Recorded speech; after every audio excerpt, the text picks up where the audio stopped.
So first of all, welcome everybody for joining us for today's webinar organized by CyberSight. And today we have a series of exciting talks lined up for all of our audience and our fellow clinicians and researchers alike. But before we begin, let me first introduce myself. My name is Chung. I'm a faculty at the National University of Singapore, and I'm very honored today to be invited by CyberSight to host and to moderate today's session. And today's theme is on fundus imaging and AI for posterior segment pathology, specifically from validation to implementation. So in the past, many talks we have talked about development of AI, but today we're not just talking about development, but how we validate, evaluate them, and eventually how best to bring them to implementation. So today we have 3 talks lined up. The first one is by Professor Andrzej Grzybowski, whom I will introduce shortly. Second, it's on a glaucoma topic by our very famous glaucoma specialist, Dr. Sirisha Senthil from LV Prasad. And lastly, I will also share some perspective from Singapore as well. So without further ado, let's kick off. And I'd like to first introduce Professor Andrzej Grzybowski.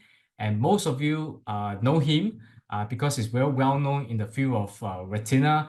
And in fact, I just had a chat with him. He's now actually in Barcelona in Retina, and he's squeezing out time for us. And we very much appreciate him doing this for us. And for most of you, of course, you already know him, but I'd just like to have this courtesy of doing a quick introduction for him. So Professor Grzybowski, he is a professor of ophthalmology and chair of the Department of Ophthalmology at University of Warmia, Mazuri in Poland. Of course, he's also a very well-established member of Retina and many other international societies as well. And in addition to his well-known work in the clinical area, of course, he's also well-known for breaking new grounds in terms of AI and implementing DR screening in Poland. And that is exactly what we'll hear from him shortly. So without further ado, Professor Grzybowski, over to you. Thank you. Yes, indeed, I will speak on the real-world implementation of artificial intelligence-based diabetic retinopathy screening in Poland. Here, my potential financial disclosures. However, none of them is relevant to the topic of this presentation. However, what I would like to disclose is that I am the editor and the co-author of the book AI in Ophthalmology that was already published a few years ago. Now we work on the 2nd edition that will be probably available soon, but still you can find a lot of information about diabetic retinopathy, for example, in this book. And there is also a recent our review article, I think still quite valid, with colleagues from Thailand, from Professor Pyson, Rainbonsuk group that we also recently published, and is open access, so easily available. Our book is also already translated to Chinese this year. It shows huge interest in this topic. So for our Chinese colleagues, you can just have the access to the translation, not to the English original book. So starting with the topic, what we do and why we do that. As you see, the population of Poland is around 40 million of inhabitants. We have around 3 million of people with diabetes and around 1 million of people with diabetic retinopathy, and more or less about 2,000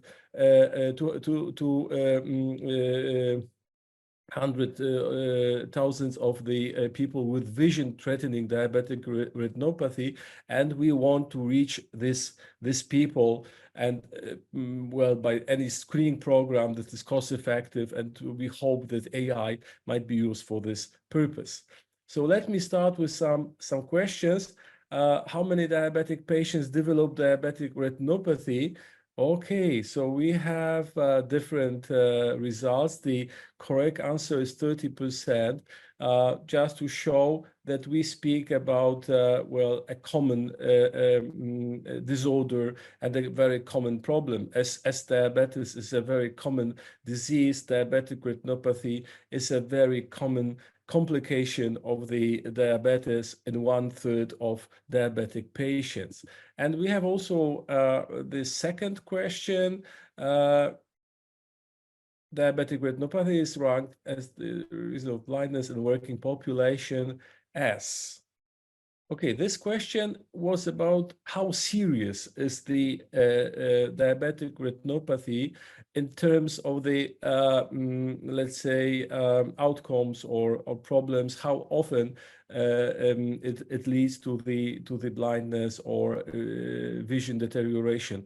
And it is ranked, at least in majority of the societies worldwide, as a number 1. So it's very important reason for blindness or vision deterioration in working population. Thank you.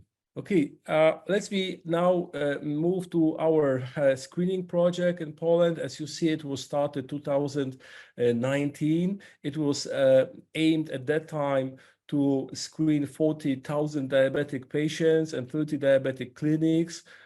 Fortunately, we got a European Union grant to cover the costs of this project, and it was based on the IDX diabetic retinopathy AI algorithm that, as you remember, was the first to be FDA registered. So at that time, still it is probably the best known AI algorithm, but at that time was certainly the most reliable algorithm available. And we also use, as you see, a Topcon Fundus camera. Just to mention that in US, IDX is FDA registered with the Topcon. This is not the case in Europe. We could probably use different fundus camera. However, we decided to do the same to be on the safe side, not to provoke any problems with a new fundus camera. So this was a real-life program, and this is now continued. We continue the second edition, started quite recently, just a few months ago, and it will be conducted for next 3 years, as you see. It collects large-scale data that would convince, well, hopefully, policymakers that introducing a large-scale diabetic retinopathy screening program in the future will be beneficial to the country's healthcare system, and that it should be considered a priority.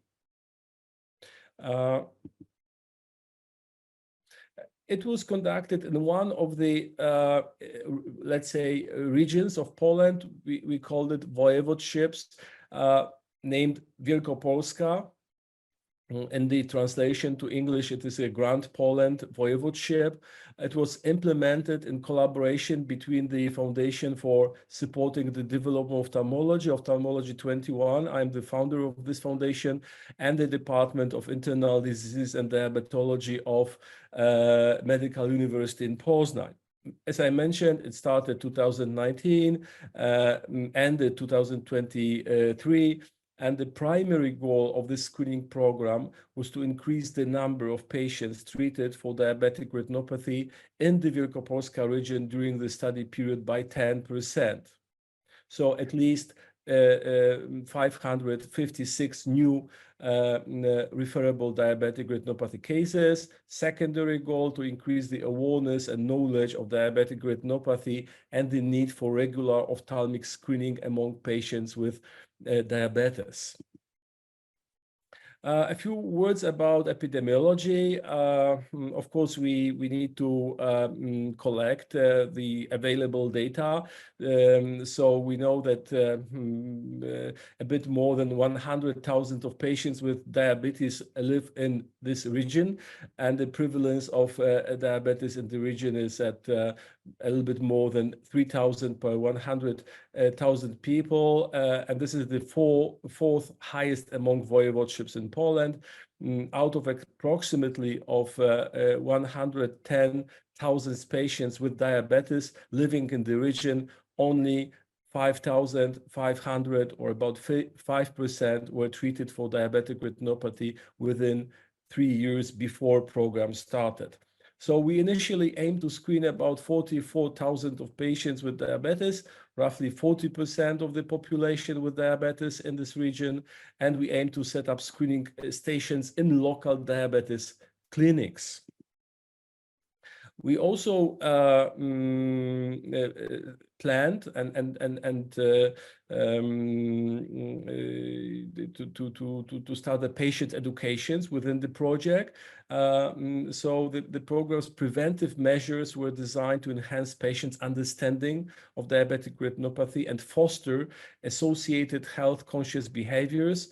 The project included a variety of activities. For example, in outpatient clinics, patient education was conducted through information dissemination about the program by clinic personnel, study-related patient education through an educational film, brochures, and relevant information materials, education provided by a clinic educator, so we have somebody like that, and display of a program-related posters and leaflets in the clinic.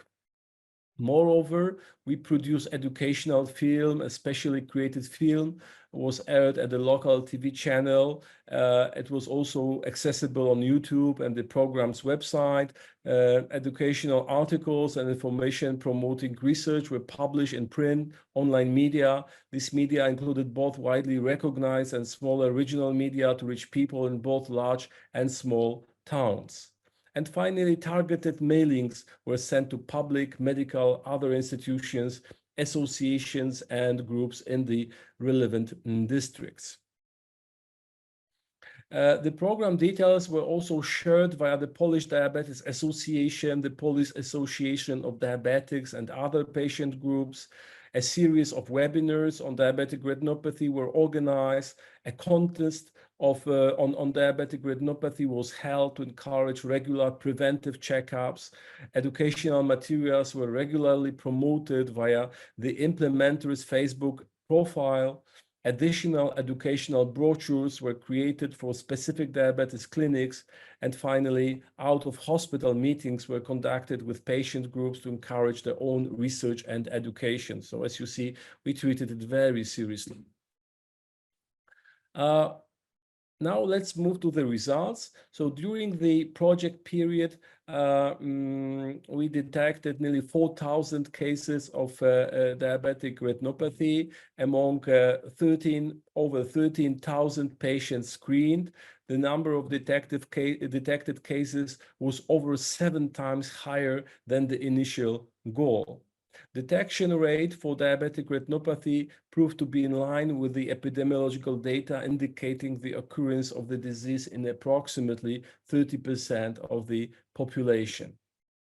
Here, I would like to show you some graphs presenting some of the results. Here we see the proportion of fundus images obtained and assessed during the study period by year, as you see from 2019. So the highest number we got in 2020, and then at the end, of course, 2023, this was last year of the program, was the smallest number.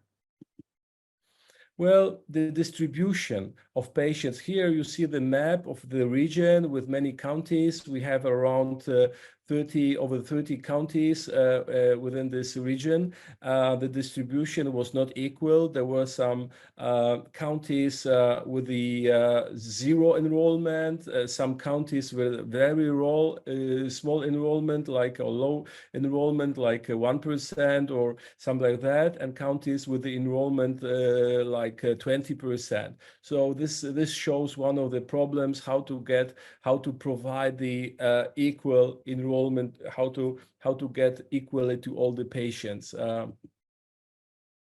Another problem that is present in such projects is the distribution of gradable versus ungradable images. And here, as you see, we had the proportion of 33% of ungradable images.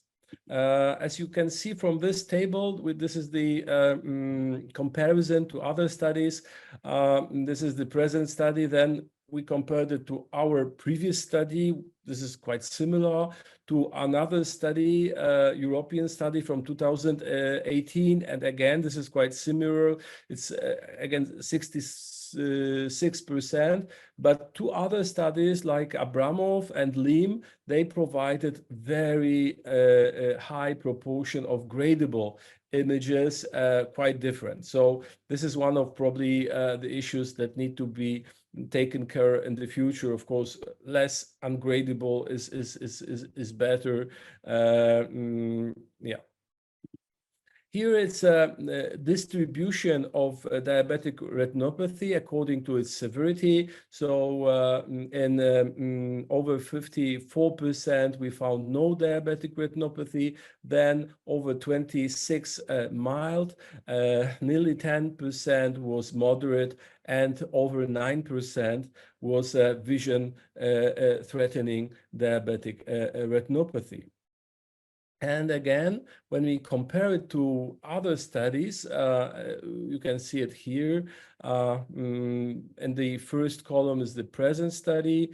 The second column, our previous study that provides more or less similar data. Also, I would say it was based on a much smaller group of patients. And here you can see that, for example, the number of patients with vision-threatening diabetic retinopathy is much smaller. Similar to other studies in Singapore and Sweden. Here we see also much smaller numbers. However, the meta-analysis estimates for Europe shows the number over 5%, 5.5%. So something between finally 2 and 9 our both studies. Well, let me shortly discuss the most common reasons for non-participation, because one of the problems was that we faced many declines from diabetic clinics not to collaborate within this project. At first, lack of available space. Most large healthcare providers used all the rooms for their own purposes or rented them out commercially. Smaller providers, which were far more common in smaller districts, cities, occupied one or several rooms and could not accommodate additional examinations. The second problem was staffing. Many facilities did not have staff to delegate for examinations. There was low interest in hiring independent contractors, which contributed to shortages of medical staff in the health service. Low compensation for the staff involved in the research implementation, non-market rates for the provision of testing facilities, no remuneration for diabetic doctors for their commitment to the program. So as you see, money, money, and money. And finally, a shortage of specialists and overloaded outpatient clinic staff made it impractical to organize additional initiative for patients at the clinic, as current research sources were already strained. A few more graphs. Here it's a severity of diabetic retinopathy according to the image evaluation results by sex. So you can see, for example, for males, that we have much bigger proportion of males having sight-threatening diabetic retinopathy when compared to females. Here it's the mean age with by severity of diabetic retinopathy. So as we see, elderly people had usually more developed diabetic retinopathy, as it is clear from this graph. So in conclusions, the AI-based diabetic retinopathy screening program successfully increased diabetic retinopathy detection, demonstrating AI's potential to complement traditional methods. However, real-world implementation challenges, such as staffing and infrastructure constraints, highlight the need for more robust support systems to maximize the impact of AI in healthcare. Further research is needed to optimize AI development in screening programs. At the end, I would like to mention our society. We have International AI and Ophthalmology Society. Everybody is welcome. This is a free membership, so everybody can join by just visiting our website here. And we have the International Council with 60 plus international leaders in AI from all over the world. And finally, as a president of the European AVO, I would like to welcome everybody to visit our meeting that is in November in Valencia, and certainly the meetings in the future. Thank you very much for your kind attention. Thank you very much, Professor Grzybowski. That is some excellent insight sharing regarding the DR screening landscape in Poland. So, Professor Grzybowski, given the amount of work and tremendous progress that you and your team made the last few years in a very short span of few years, moving forward, what is the immediate future plan? Will it be sticking to IDX, or you guys will have plans to incorporate different AI/DR models and to encompass more modalities? Your thoughts, please. Yeah, so well, we have already started a new project. So for this new project, we selected a different algorithm this time. By the way, IDX decided not to work in Europe anymore. They decided to discontinue, I would say, the operations in Europe, probably because AI Act, you know, this is another topic, but quite interesting what happens in the policy, general policy of AI. So we have selected the algorithm from China. This is and now we use the Chinese algorithm. That is, of course, registered in Europe and well, quite reliable based on the publications. It was, let's say, based on.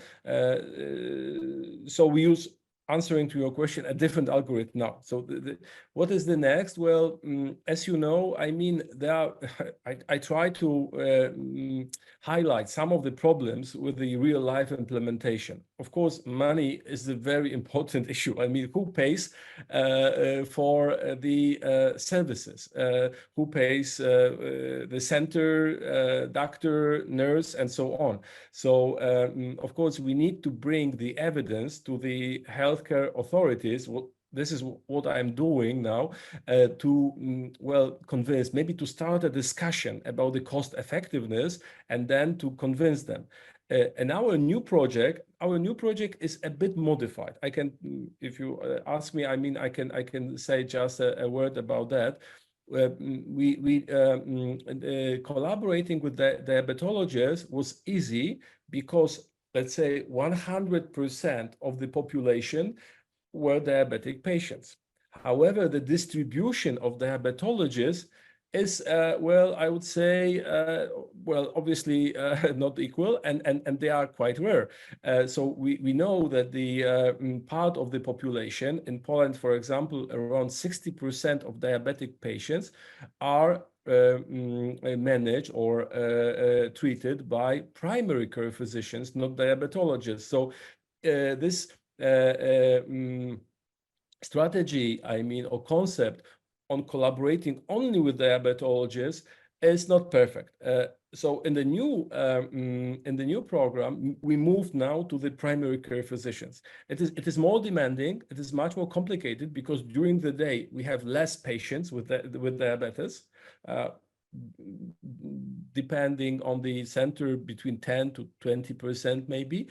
However, it is probably much closer to the real life, because the distribution of the real of the primary care physician is much more equal. So we have them in every county, every municipality, small place, really nearly, and then we can really get to more or less all diabetic patients. So this is what we change. And after, of course, ending this study, we can compare the results, what was possible to obtain with one or other, and so on. Yeah, this is in short. I mean, I don't want to, I know that we will probably come back to this topic, because we have more talks and then discussion.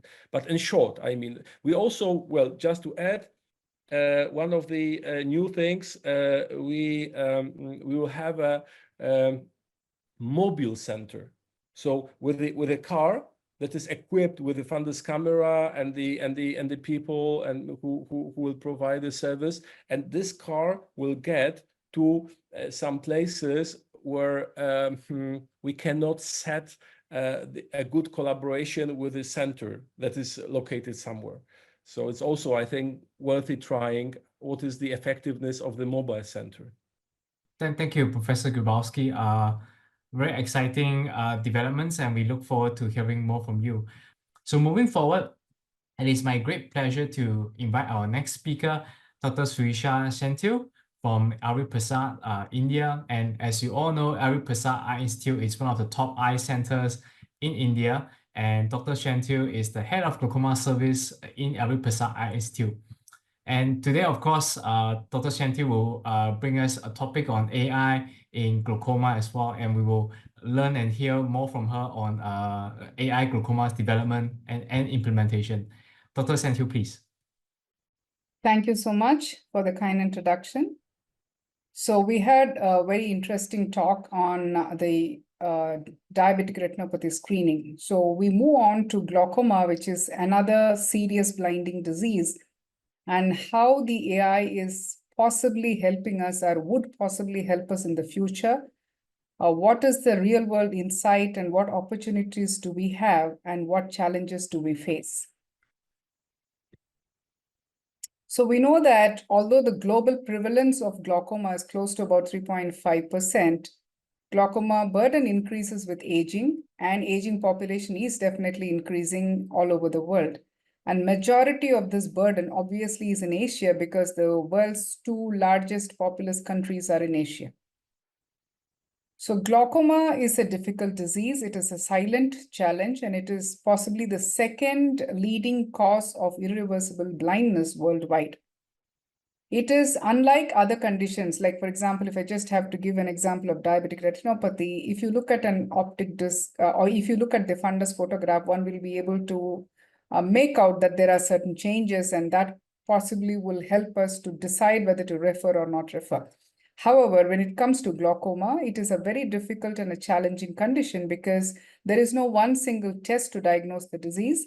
It requires a comprehensive evaluation from the front to the back of the eye, involves intraocular pressure estimation, gonioscopy, optic nerve evaluation to confirm the diagnosis, as well as to understand the severity of the disease. One may need to do a perimetry and optical coherence tomography. So you know that this is a difficult one, and the burden of disease is really huge. So just look at India. In the population-based studies that we published way back, I think about 10 years ago, we found that more than 90% of the glaucoma in the community go undetected. And of those who present to the tertiary clinics, 50% of them present with advanced glaucoma, and close to 20% of them are blind bilaterally. And that is a serious issue. So why does this happen? This happens because there is a delay in the diagnosis, and this is an asymptomatic disease. So the only way we can prevent this blinding condition, or the worsening prevalence of this disease, is to detect it early. And the only way we can detect it early is to screen them. There are very few trained glaucoma specialists in India as well as across the world. And just those few people cannot be taking care or cannot be catering to diagnosing the glaucoma in a huge population. Do we have any cost-effective glaucoma screening models in the developing countries, or even in the developed countries for that matter? Not yet. So what is available in the literature, in the recent Lancet Global Health publications? There are a couple of publications that actually looked at this issue. In China, both in urban and rural China, multiple blindness-causing eye diseases were screened for using teleophthalmology method, and they found some benefit in that. And glaucoma screening, of course, is very difficult, and it's a complex disease. And at the moment, we do not have an ideal way to screen glaucoma. So this is the polling question. Which of these images have glaucoma? Yeah, so one of the most important tests that we do to diagnose glaucoma, because glaucoma, as we know, is a chronic progressive optic neuropathy. So since this is an optic neuropathy, estimation of what changes happen or what problems are there and what is the amount of change that is there in the optic nerve, in the peripapillary area, as well as in the retinal nerve fiber layer, will help us to understand whether there is glaucoma or not. Okay, so this is an interesting answer. You see, more than 50% of the people have picked up A and B. The answer is A and C. So why B does not have glaucoma, or rather why many people picked up B as having glaucoma? That is, A is quite obvious because the damage is quite severe, whereas B, if you see, this is actually a normal optic disc. So this is the answer, right? So B does not have glaucoma, but many of the people picked up B also as having glaucoma. That is because of a large cup to disc ratio. So this is what we have been taught. Large cup to disc ratio is synonymous to glaucoma, but it is not true.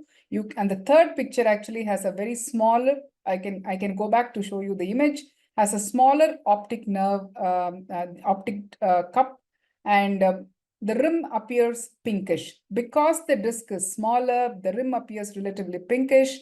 One may not call this as glaucoma, but you can actually see there is cupping, which is about 0.6 to 0.7. You have extensive nerve fiber layer damage, nerve fiber layer loss inferiorly, which is more than superior, and there is excavation of the cupping as well. So it is not easy, even to a trained specialist, it is not easy. And sometimes you also have a controversy in picking up changes, especially when there is early glaucoma that is there.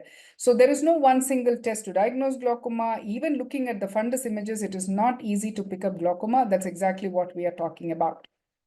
Can the AI or the technology bridge this problem? We know that this technology is being quite widely used for diabetic retinopathy, and we just heard from Professor in the previous talk where population-based screening has been started and over several years, and they're looking at how this is helping and benefiting the patients. We are far behind as far as glaucoma is concerned. We don't have one yet.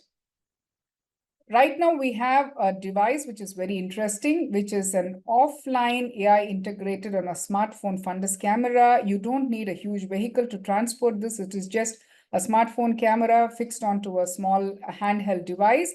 And the device can be carried from room to room, from place to place. It can also be taken to the rural areas. All you need to do is place it on the patient's eye, click a photograph, and once you take, I'll show you a video shortly. Once you take an image, in the next 10 seconds, you have a report that is generated that tells you whether the patient can be referred or not, right? So you have a system that possibly can be used by most people, or rather anyone, in any place, and the patient, and it can be also performed anywhere.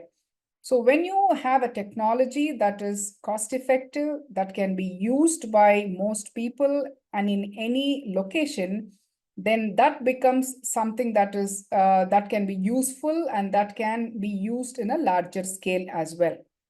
So how does this device help to tell us whether there is something abnormal or not, or the patient is referable or not? So basically, once an image is taken, there is a quick quality check. And once that is done, there is a cropping that is done to the area of interest.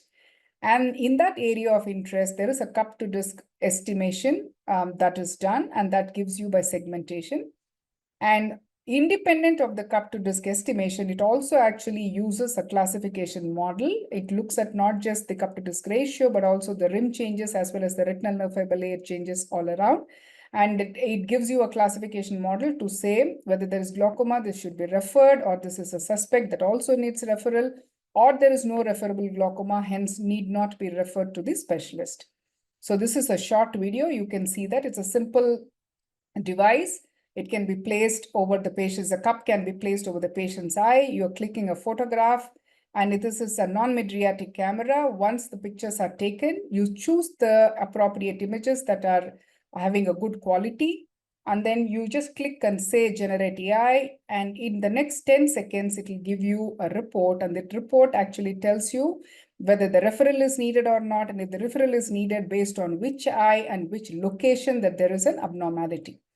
So like I said, it also, apart from marking the cup to disc ratio, it also gives something called as a class activation or heat maps on the red-free images that gives you an area of abnormality. And this becomes very easy to explain to the patient to say that there's an abnormality, and because of this, you need to see a specialist. It also helps us to train the trainees as well as the general ophthalmologists. Has this been validated? Yes, this validation has been done both in tertiary as well as in primary care.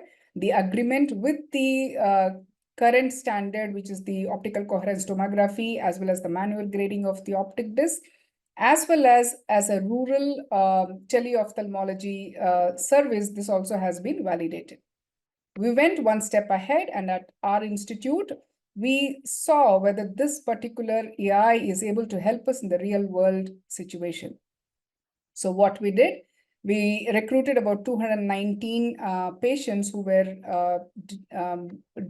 from the glaucoma services. And among those, the images that were excluded of insufficient quality were only 6.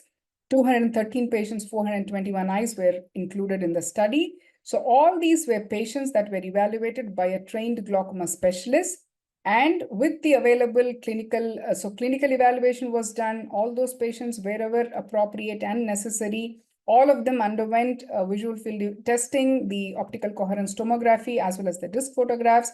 With all of this information, the glaucoma specialist has diagnosed these patients as having glaucoma, no glaucoma, and appropriate treatment has been instituted. However, the glaucoma was challenged, the AI was challenged with just the photographs taken on the AI device, and was asked to compare with the specialist diagnosis. So the performance of the glaucoma AI against the glaucoma specialist diagnosis was evaluated. And this is a confusion matrix table that actually shows you what is there within the green boxes where the AI performance was, how the AI performance was against the specialist diagnosis, and the red boxes tells you where there were false positives and false negatives. To see, actually, it's the area of the glaucoma suspects where the AI had an issue, where there are some of these suspects were called as glaucoma, or some of these suspects were also called as normals. However, we need to remember that when you say referable glaucoma in this particular study, as well as with this device, is both the glaucomas as well as the suspects. So both of these were referred.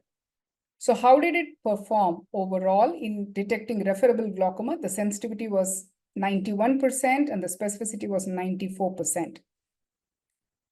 We went one step ahead, and we also looked at all these glaucoma patients who were categorized as mild, moderate, and severe based on the visual field defect. And we looked at how the AI performed in picking up these condition with regards to severity, because all of us agree that if it is advanced, anybody would pick it up. How is it in the mild as well as moderate glaucomas? And in the mild glaucomas, the sensitivity was 86.9%, and in moderate glaucomas, it was 90%. And of course, the performance was highest in advanced glaucomas. How does it fare with compared to the studies that are already published? So most of the studies that are there are retrospective databases using the desktop camera system, and most of them have used image-based grading. And there's only one study which is prospective that compared how the device performed against the clinician diagnosis, and the sensitivity and specificity were 71%, as against what we saw in our study where the sensitivity and specificity were quite high. And here we had actually used the benchmark or the standard of care by a glaucoma specialist, and that was the diagnosis was used as the comparison. So that's fine. So what it did well in one cohort of patients. How did it perform in the other cohorts, which were especially multi-ethnic population? So this was a large study that looked at a huge cohort of patients, more than 50,000 participants, where based on the European optic disc trial assessment, 2 graders had assessed all these disc photographs, and they also underwent adjudication whenever there was a suspicion or they did not agree. And how did this AI device perform? The sensitivity was 91% and specificity was 92%, which was similar to what we saw in the Indian population. So this is a second question. Amongst the currently available individual tests for glaucoma, which of the following has the best sensitivity in identifying the disease? Is it spectral domain OCT, visual field analysis, tonometry, or none of the above? So to remind you, I'm asking about a single test that has the best sensitivity and specificity as far as the glaucoma diagnosis is concerned. All right, so the answer is very variable, but at the moment, what I see is that the spectral domain OCT, according to the people who have polled, seems to have the highest sensitivity in picking up the diagnosis. All right, so let us look at the answer. The answer is actually none of the above. Why I said that? You look at the slide. This is a busy slide, but if you look at it carefully, of all the tests that were used to identify which of them, as far as the screening tool is concerned, which of them fared well. So this was a very interesting study that was published where screening for glaucoma in adults, this was an updated evidence report and a systematic review for the US Preventive Services Task Force. This is a table, part of the table that I'm showing here. This included 96 studies with a population more than 65,000. Right? When all the pooled sensitivity and specificity was looked at, this diagram gives you a beautiful image that shows you the sensitivity and specificity of each of these devices. Pooled sensitivity and specificity of OCT RNFL was 0.79 sensitivity and a specificity of 0.92. GCC was 0.74 with a specificity of 0.91. And visual fields was sensitivity and specificity of more than 0.8. And tonometry had the least sensitivity of 0.48 and a specificity of 0.94. And where does the AI actually stand? Well, especially the AI that we are talking about. In the Indian as well as in the multi-ethnic population, the sensitivity was more than 90%, that is 0.91, and specificity of more than 0.94. So are we having a device that possibly has a better sensitivity and specificity even in the real world population? Yes, possibly yes. But we do have several challenges. We'll come to that. So do we have global guidelines for glaucoma screening? No, but according to the American Academy of Ophthalmology, high-risk population can be screened. Who are high-risk population? People who are beyond the age of 40 or 50 years based on certain different countries, and certain specific risk factors like high myopes or those with family history of glaucoma. Possibly it is cost-effective only to screen high-risk population at the moment. How does it turn out in India? We do have a national glaucoma screening program, which we are working on. And with India having the highest population and having a huge burden of glaucoma with aging population and those that are advanced and blinding who live in the rural areas, we do have to have a robust screening program that can look at multimodal, at multi-level trying to pick up this disease. And we possibly have to combine it with diabetic retinopathy screening to be able to make it cost effective. So at what settings can we screen, or can screening be done? I think at all levels, starting from the base that is in the primary health setup, as well as until the tertiary level. So at various levels for screening and for referral, as well as for diagnosis and for documentation. So what do we do when you screen and then the tool is helping us to decide whether the patient needs to be referred or not. Only those that are required to be referred possibly should go to the glaucoma specialist, and where the person would be able to benefit from. So can this system be used for all eyes? I think there are certain limitations where, like any other traditional fundus camera, media opacities are a problem. And those who have very tiny pupil, especially what we see with increasing age, can be a difficulty in acquiring good images.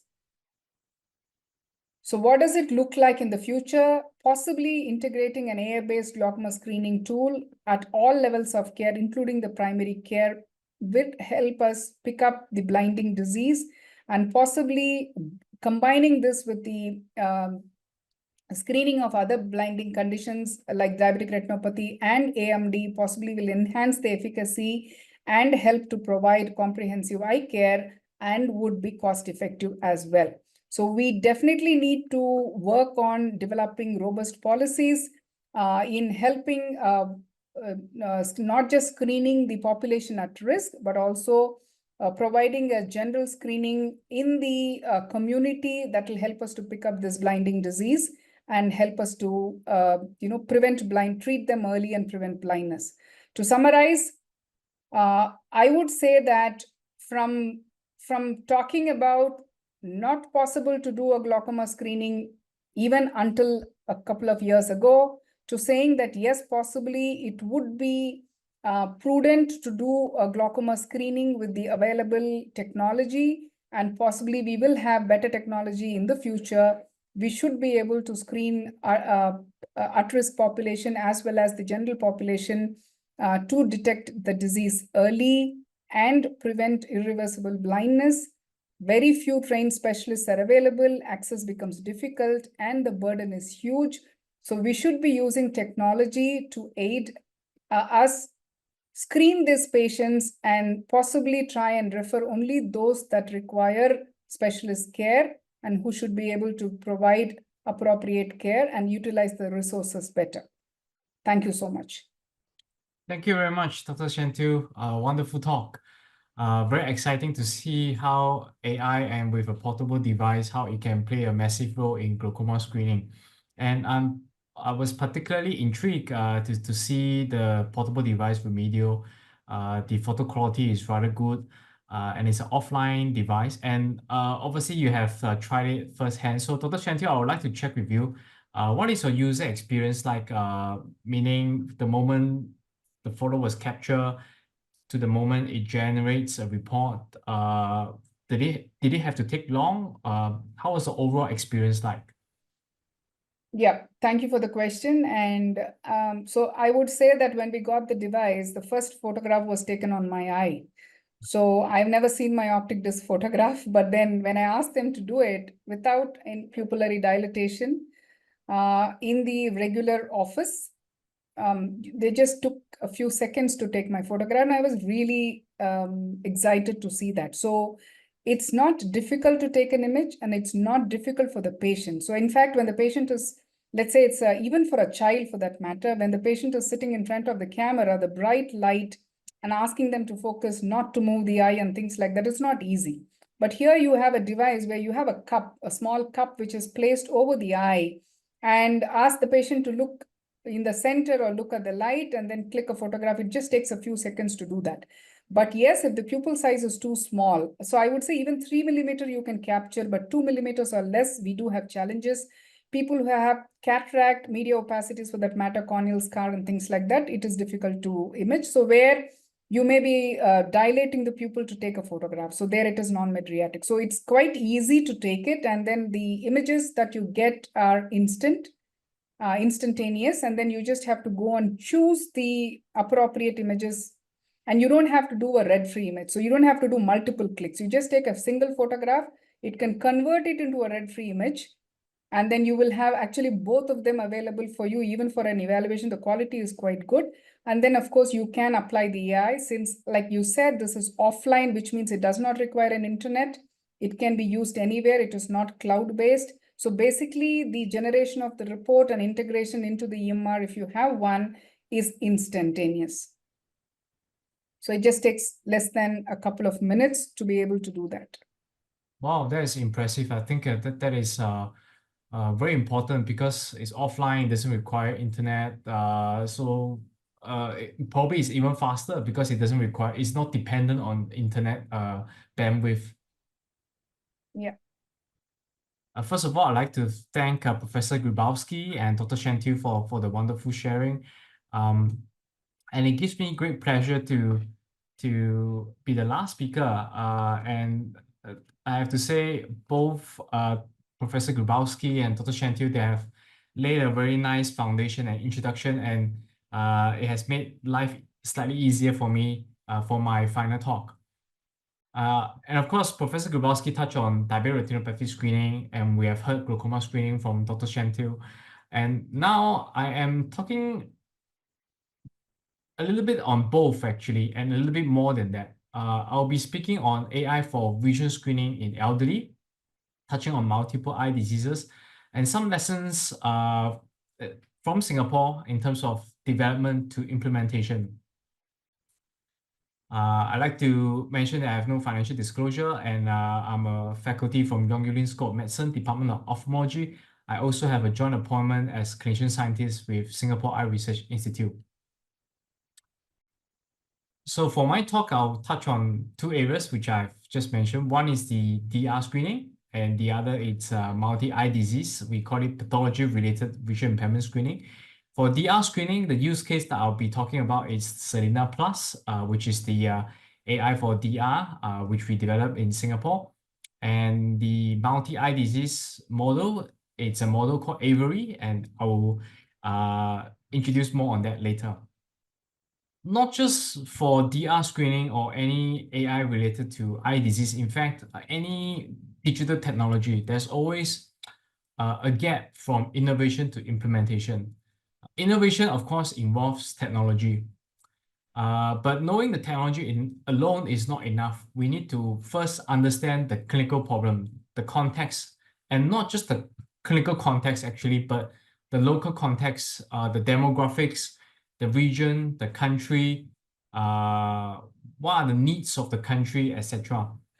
And more importantly, what are the benefits and the risk of that particular technology that it can bring to the specific intended country or population. It needs to be user patient-centered. And I think a lot of times, because we are so caught up with technology, but we kind of neglected or overlook the local context, the patient context. Therefore, there's always a gap from innovation to implementation. So I'd like to just show this right from the start to caution all our audience that this is the kind of holistic thinking that we all need to have. So we need to understand the processes and standards and how best to bridge this. Now, maybe I use the analogy of drug development. Of course, for drug development, first, the process starts with drug discovery. Of course, it starts with marker and then drug discovery. We will typically then do a preclinical trial, phase 1, the usual phase 2 to test safety, efficacy, and finally phase 3 for safety, effectiveness. And a lot of people would think that safety effectiveness, once it's proven, job is done. But it doesn't stop there. Even after it's being rolled out to the market, there's always a post-market monitoring as well. So that is for drug development. So how about for AI? So using the roadmap for drug development to implementation as a reference, for AI, it looks like this. Of course, it starts with AI development. We use data, be it data from your institute or data from open source or combination of that, to develop a specific AI, let's say to detect diabetic retinopathy. And then comes evaluation. And the first phase of evaluation, we call it retrospective evaluation because it's tested on well-curated data. Well-curated data that was collected in the past, it may be very well designed research protocols. But that is not enough because we want to see how the AI actually performs in real world, in perspective data. And then we will do an early stage perspective data. And typically this is a small scale clinical study. For example, those that Dr. Senthil shared just now. And then moving on, a slightly larger scale and ideally RCT. one arm is traditional model of care, the other arm is AI arm, and to see which arm performs better. And last but not least, once it's being deployed in the real world, as what Professor Grzybowski showed just now, what is its actual benefit after being deployed real world? Does it really help to pick up more cases? Is it actually referring the more important cases or over-referring? What is the overall health economic benefits to the system? Does it save costs, etc.? So going back to my talk here, let me start with the first one, diabetic retinopathy screening. So why it is important, and as our two earlier speakers have alluded, it is important because the burden is growing. As we've shown in our previous meta-analysis work, it is growing, and by year 2030, at least number of any diabetic retinopathy will reach close to 200 million. And of course, there's already guidelines, international guidelines for diabetic eye care and the importance for diabetic retinopathy screening. So it's non-disputable that DR screening is indeed important. And in Singapore, in fact, 20 years ago, there's already recognition of the importance of DR screening, and the Ministry of Health in Singapore 20 years ago, they already recommend the establishment of a national level DR screening program. So what I would like to highlight is that the platform for national DR screening in Singapore started 20 years ago, and this is important. Let me explain that to you shortly. But right now, I'd like to share with you is that fast forward 20 years to now to present day, our national DR screening program is now covering about 150 persons with diabetes. That's close to 50% of all diabetic patients in Singapore. And across 23 government-run primary care clinics, we call them polyclinics. These are government-run clinics across Singapore. So traditionally, when this program was started earlier on, this is how it works. In primary care clinics, there are cameras there. Nurses take the retina photos. And once these retina photos are taken, the photos are then sent to a remote reading center to be graded by human graders. So they are not graded by the primary care physicians, but instead they are graded by professional graders. So they are uploaded to cloud and graded by graders. And after the graders finish the grading, they will send the report back to the family physician who will provide advice to the patients. So this has been ongoing all this while, even before the era of AI. But as the number of patients with diabetic retinopathy increases, just relying on human graders will not work. It's not sustainable. And therefore, that's where AI comes in. And in 2017, our group in Singapore, we published this work in JAMA, and we call our AI system Selena. And back then, it was based on VGG, the CNN network. And of course, the AUC that we reported back then was close to 94%. And then, then we developed the AI. Then we started thinking how best to fit the AI for DR screening. Should it replace entirely, or should it act as an assistive tool, meaning the AI would do the first layer of screening, and amongst the positive one, do we straight away refer, or should we get a professional reader to still take another look and to then finally decide whether we should refer or not to refer a patient? So fast forward to present day, we have decided to go with the AI assistive approach, and I'll share with you shortly on this. So traditionally, this is how it works. Before having AI, we have two layers of grader, one primary graders, and stage 2, you have a more senior grader.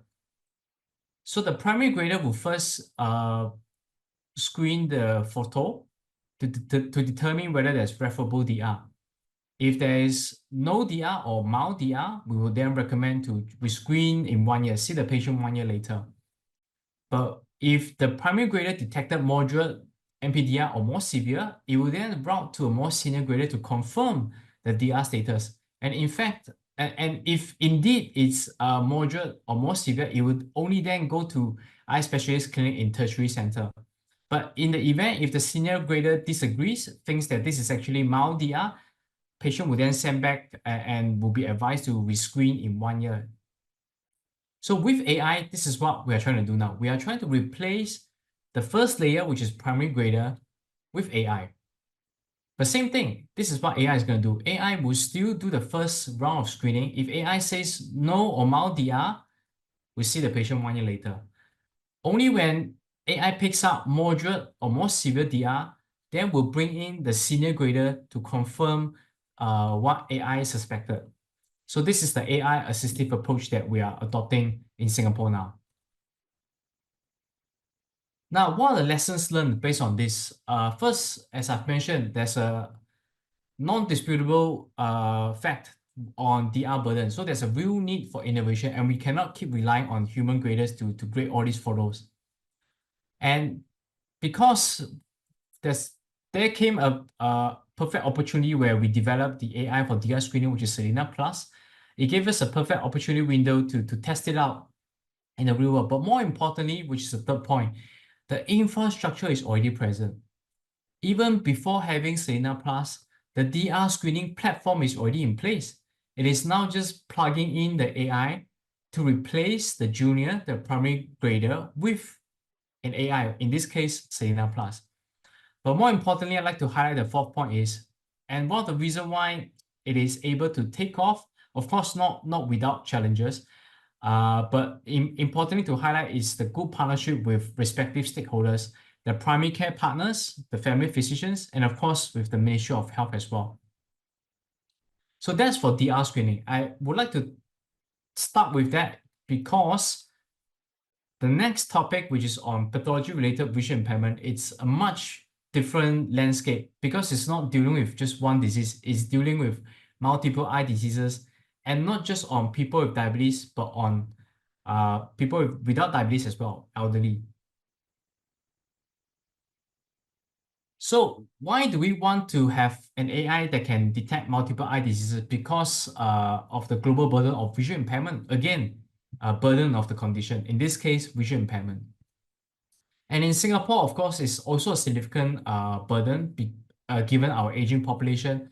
And we predict that 1/3 of our elderly age 60 and above, they actually suffer from vision impairment, be it refractive error or disease related. Now, when it comes to vision screening, the game is a little bit different. It's not so simple whether there's a yes/no disease, yes/no DR, or yes/no glaucoma. Ideally, we should be able to screen and be able to differentiate into 3 categories. Normal, we see them 1 year later. They don't see well, but it's due to refractive error. They should get glasses. But this is important because being able to see well uplifts their quality of life. It also prevents cognitive decline as well amongst elderly. And more importantly, lastly, the third category, if it's indeed disease related, this is where we need to pick it up and refer them to tertiary settings earlier on. So current vision screening in Singapore, it doesn't just screen for eyesight, it screens for hearing, vision, and oral health, 3 in 1. So that it's more cost effective. You don't just screen for one condition. So this is ongoing in Singapore. It is a good program. In fact, very stringent. As you can see here, there's level 1 and level 2. We perform presenting vision in this program. If vision fails, we perform pinhole. If pinhole still fails, then an optometrist will come in to perform a series of tests, slit lamp, anterior, posterior, to only then decide whether we need to refer the patient to tertiary. So it's a good workflow, but it's very stringent. As you can see, it involves multiple tests to eventually arrive at the final decision whether to refer or not. So the question is this sustainable in the long run, given that it's manpower, resource intensive? So how can AI help?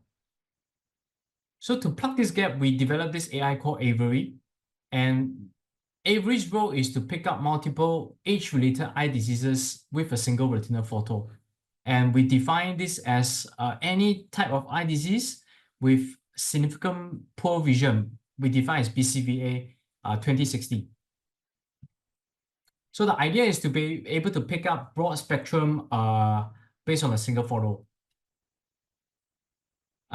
We developed this using our Singapore Epidemiology of Eye Diseases study, and we tested on several population-based eye studies as well. And we show reasonably good performance with AUC of 94%, consistently observed across the external test sets. And the heat map shows corresponding areas which are picked up by the AI. For example, if it's a cataract case, it can pick up the haziness on the photos. If it's an AMD, of course, the scarring on the macular region, and with DR and with glaucoma as well. And this is the interface of the algorithm. It gives a probability score whether a patient has vision impairment or not on the study eye. And we are currently doing a community trial on this. So in our community trial, we are currently doing a 2-arm trial. One is mimicking the existing Project Silver Screen model, where we have to do the full suite of examination from IOP, slit lamp, etc. And the other is to do it with Avery and see how it can help to streamline and while achieving comparable performance. So what do I mean by streamline? So this is what I'm going to show next.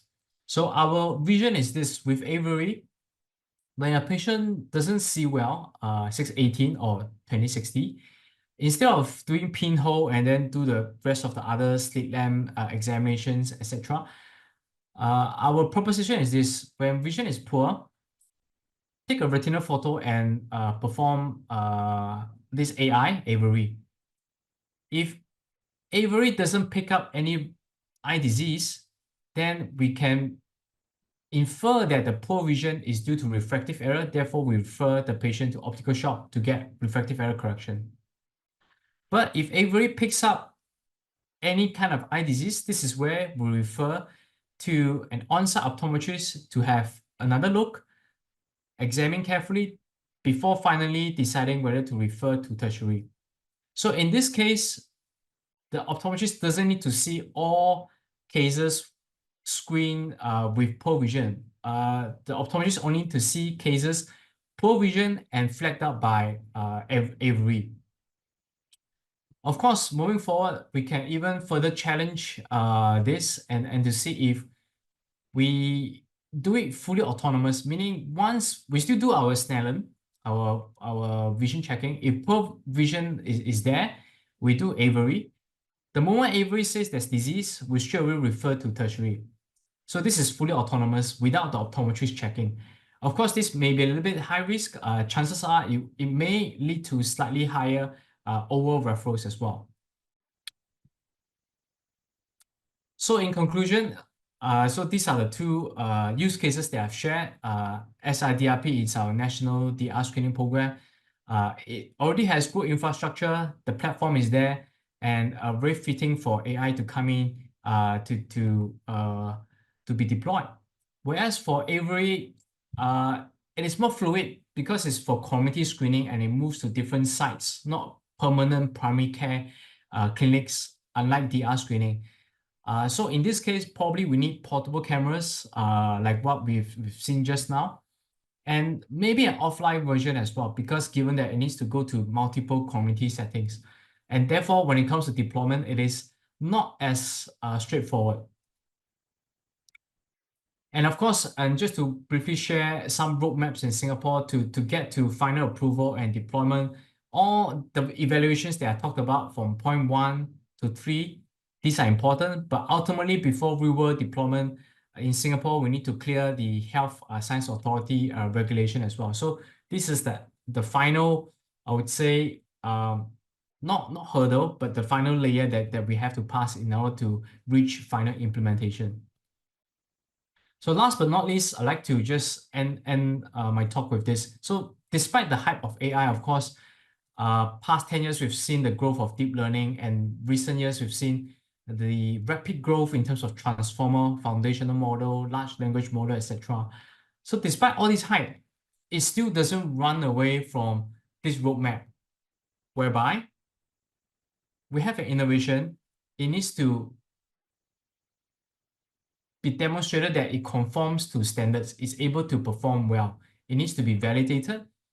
It needs to achieve appropriate regulatory approval. Only then it can be integrated to respective health system. And after that, it needs to be continuously monitored, evaluated to make sure that it is really working well. And more importantly, it can scale. So to end off, these are my 4 key learning points to share with all of you. First, always do your gap analysis. Identify your target group, what disease you are screening for, and for which group of people. Is it for people with diabetes or general elderly? Understand local context, current challenges, and this one differs from country to country, region to region. And importantly, you need to understand who are the stakeholders at play. It is not just clinicians. Patients play a big role, clinical partners as well, for example, our primary care partners and government unit.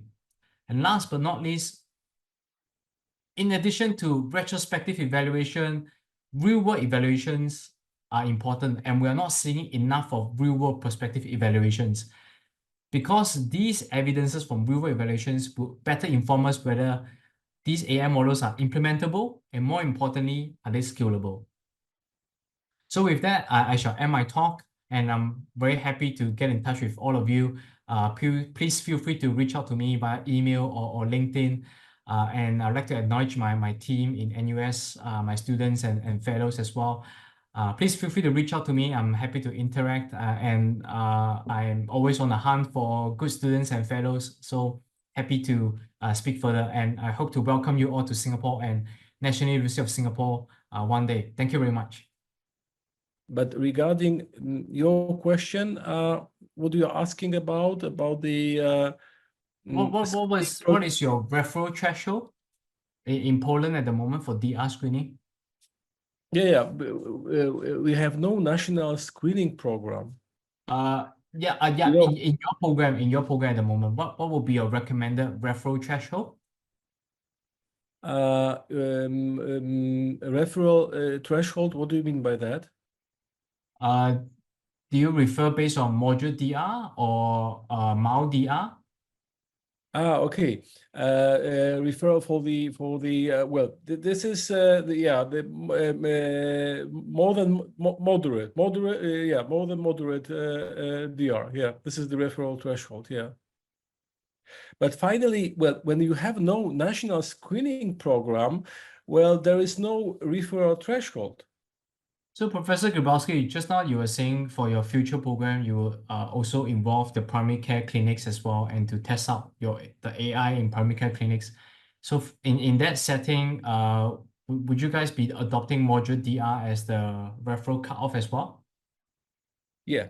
Well, of course. Yeah. Just simple question. Answer is yes. Yeah. Okay, that's great to hear that. Maybe moving on to Dr. Senthil. Dr. Senthil, so pertaining to the glaucoma algorithm that you talked about, based on your experience, how does it perform in other regions or other ethnicity? Has there been reports or published papers on that at the moment?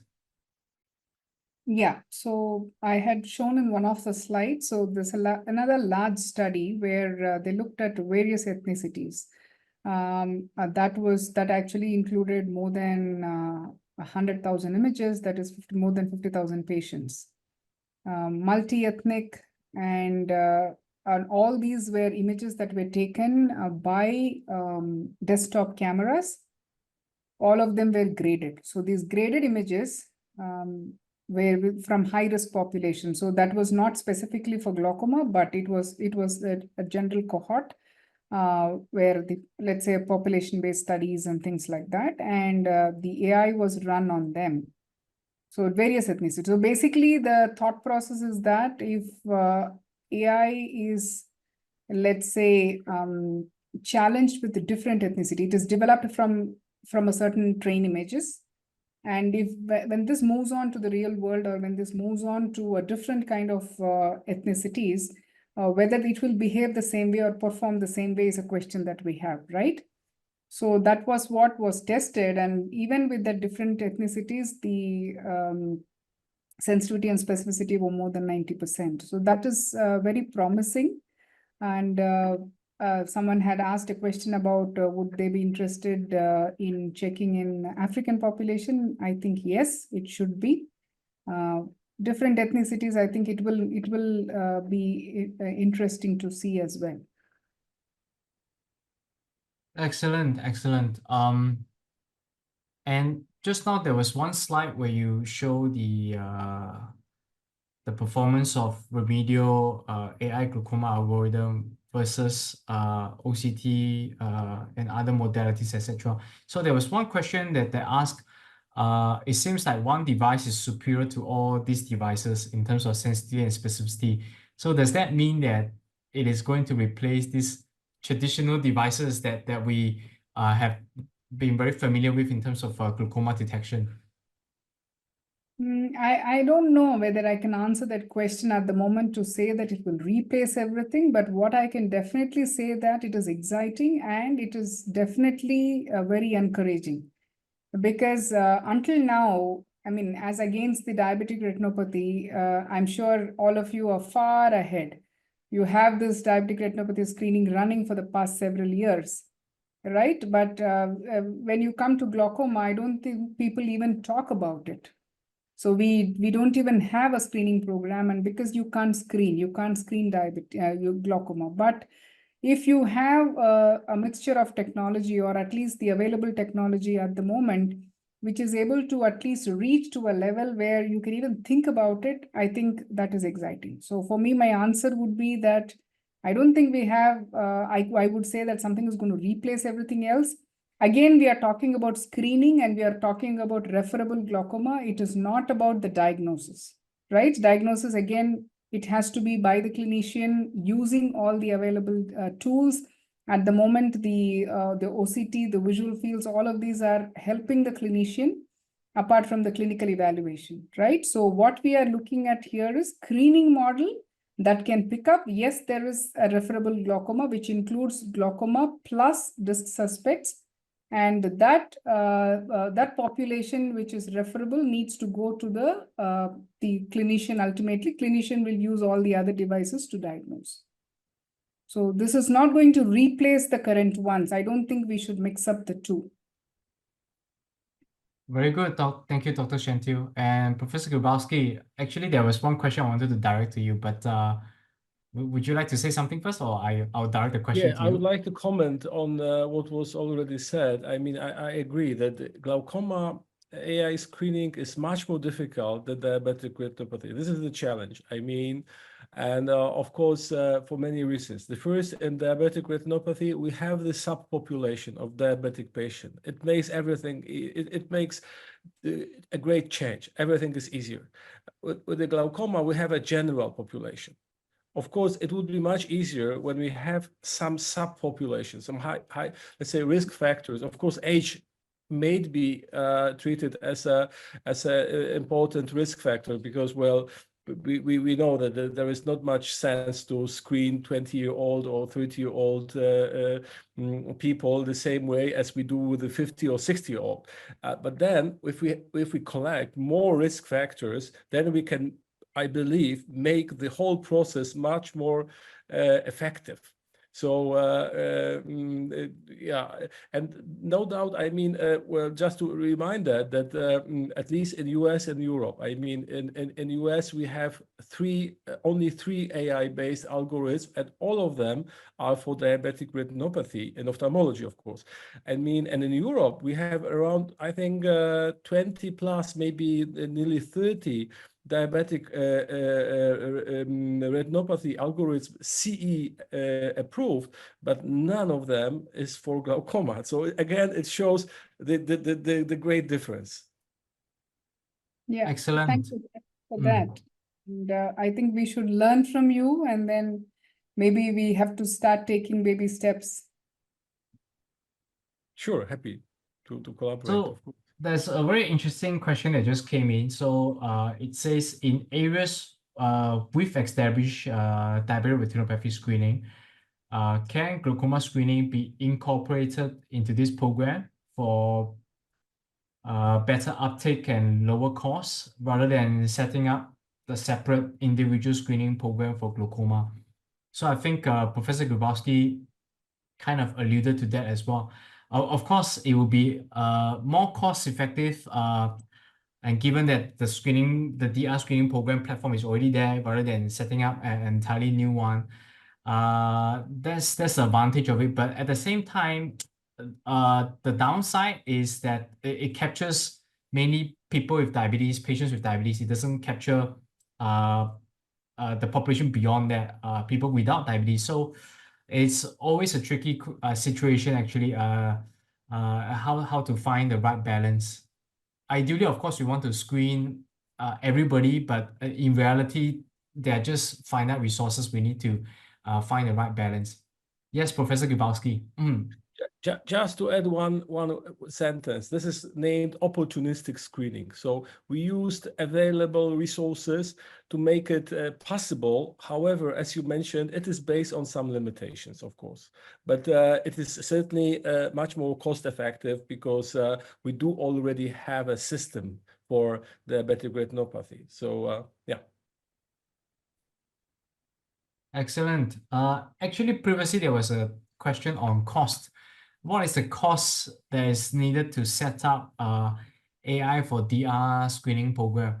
I can share some thoughts based on Singapore experience, and maybe after that, Professor Grzybowski can share his perspective I will as well. not give you the direct cost, but just to imagine, there are only 2 countries worldwide that could afford to introduce such a national screening. One is Singapore, the most richest country all over the world, as we know, and then it's UK. Maybe it's not the most richest, but they just decided to to invest in this area. But just to tell you, not even Poland, because Poland is not as probably a rich country as other Western countries, but Germany, France, Italy, and other countries never decided to do that because of the cost, because it's really expensive.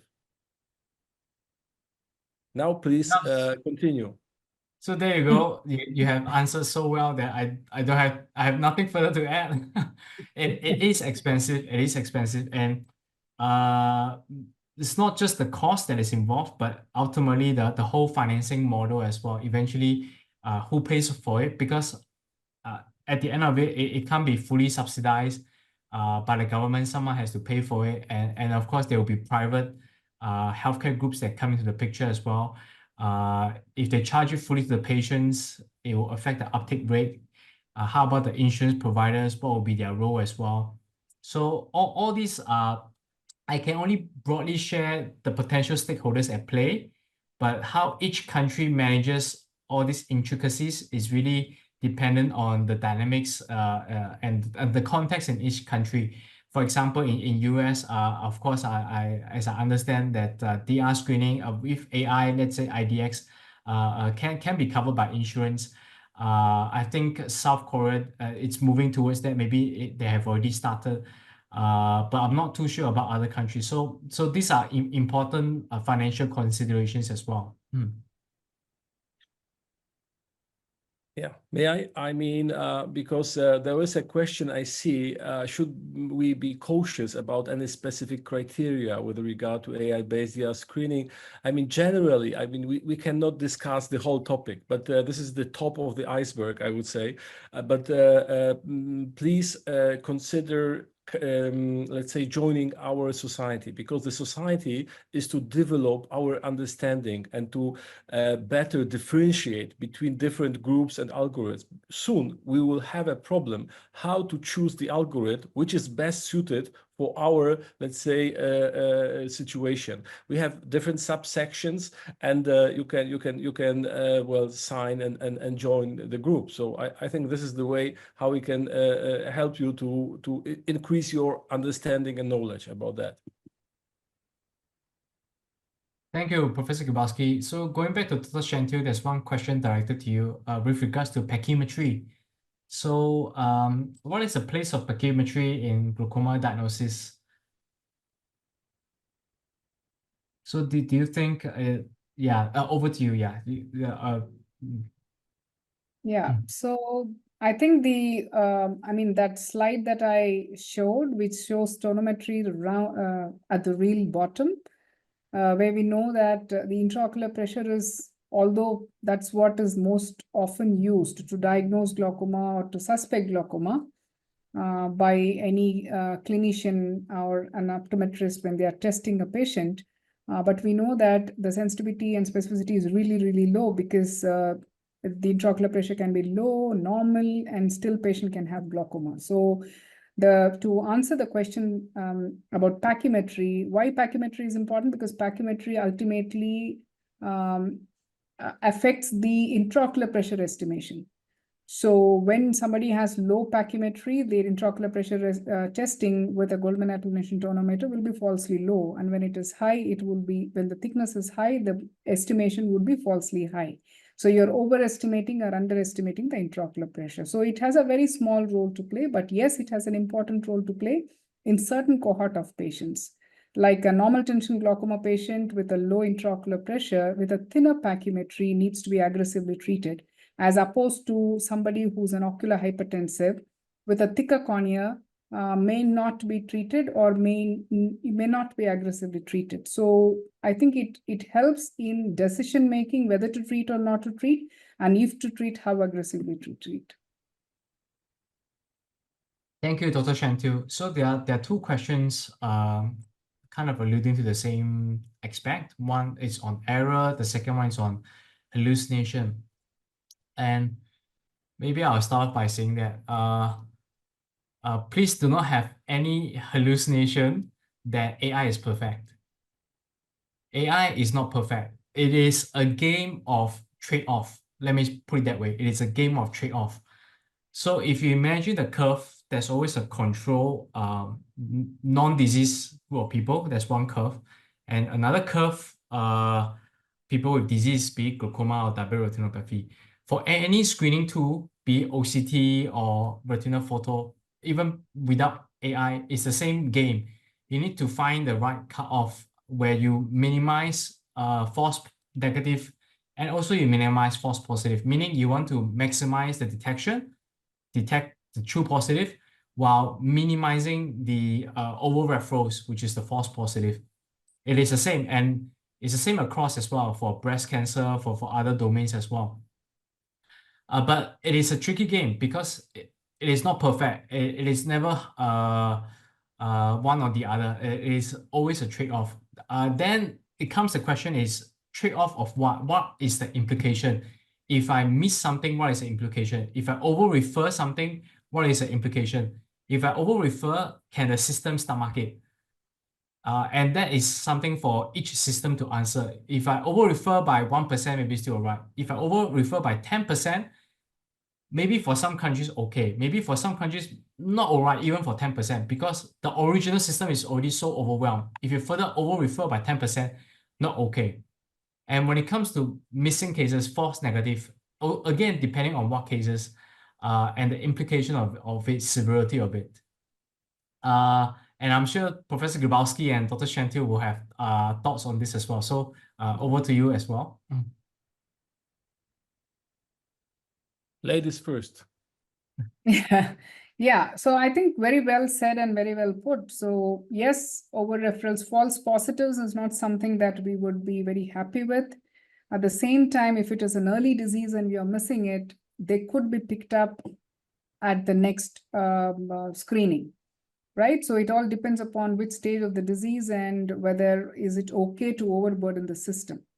So definitely it's a trade-off, and one needs to look at both the sensitivity and specificity. For a screening tool, I think the specificity is more important, that you don't want too many false positives and to be burdening the system. It may be okay to miss a few where we will be able to possibly pick it up, because these are not diseases where you're going to lose eyesight immediately, right? They are slow diseases, and we should be able to pick them up with time.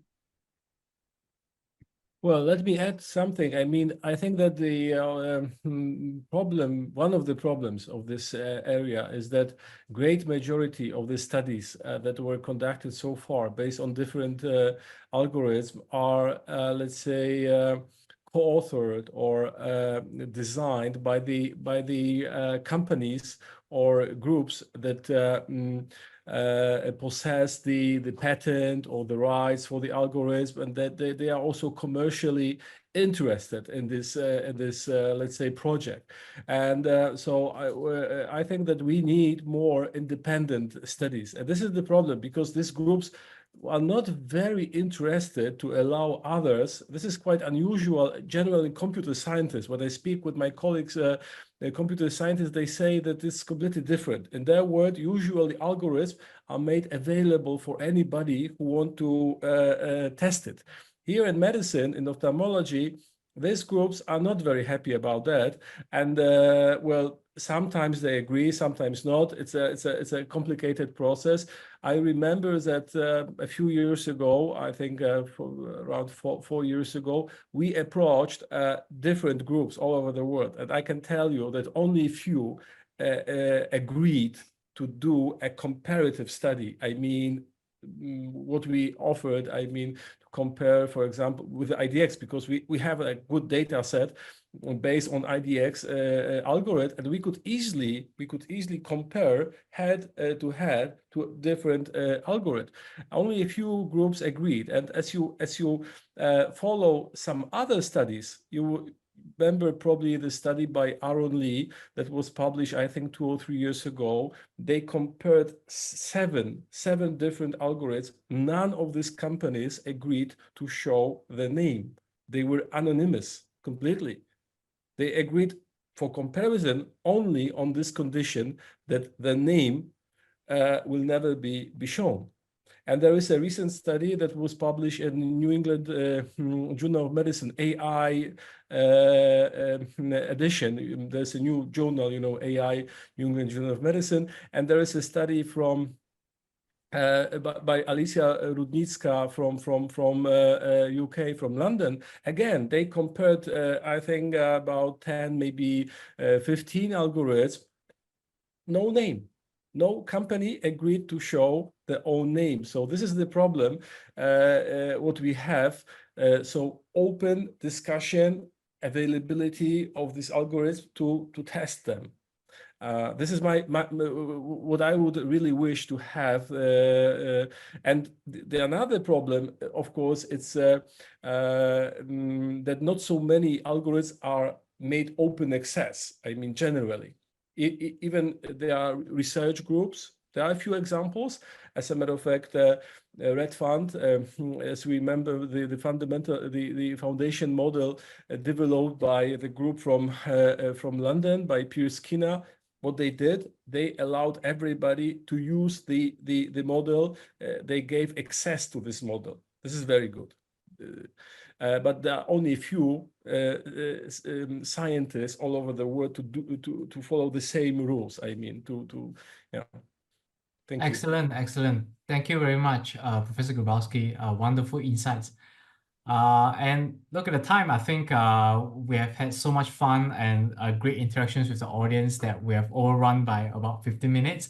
But it's a positive sign. It shows that great discussions and a lot more thoughts and new thinking that comes into the picture, and a lot more for us to think about, a lot more for us to collaborate and to answer future research questions as well. So lastly, let me thank my two dear fellow speakers, Dr. Senthil, Professor Grzybowski. Thank you for the wonderful sessions. Thank you for all the audiences for staying back. Please feel free to reach out to the organizers, to us, especially some of you put out in the Q&A that you seek collaboration. You hope to see some validations in your countries and regions as well, especially Africa regions and other regions, Middle East regions as well. I think those are important areas and regions, and we definitely hope to reach out to you all for further collaborations as well. So on that note, thank you all so much again. Please have a wonderful day ahead. Thank you. Thank you. And please remember AI and Ophthalmology Society. You can join this group and benefit. Yeah. Thank you, Professor, and thank you, Chung. That was wonderful, and I learned a lot. And we should collaborate. And yes, we will join the society. AI Society. Thank you, Dr. Senthil. Yes, Thank you. Professor Grzybowski will join our society. Oh, yeah, great. Thank you. Thank you Bye-bye. again. Enjoy your Bye-bye. retina. Thank you. Thank you. Bye-bye.